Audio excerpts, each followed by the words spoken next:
બેંકમાં જતો હતો ધન્યવાદ સાથીઓ. અને દેશના લોકોને કહેતો હતો, અન્ય મુખ્યમંત્રીઓને કહેતો હતો કે અમારી આર્થિક તાકાત, ગુજરાતના મુખ્યમંત્રી તરીકે અમારા બજેટનો મોટો ભાગ આપે જ્યારે મને સેવા પાણી પાછળ ખર્ચાય,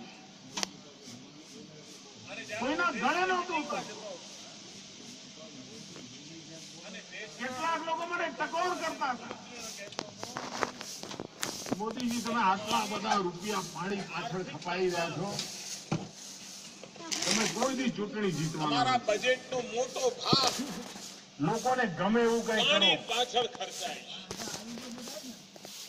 ગલગલિયા થાય એવું કરો, ચૂંટણીઓ નીકળ્યા કરે. મેં કહ્યું ભાઈ, કેટલાક લોકો મને ટકોર કરતા હતા. અમે ભારતીય જનતા પાર્ટીના લોકો જુદી માટીના છીએ. પાણી પાછળ ખપાઈ રહ્યા છો. મારે ચૂંટણી જીત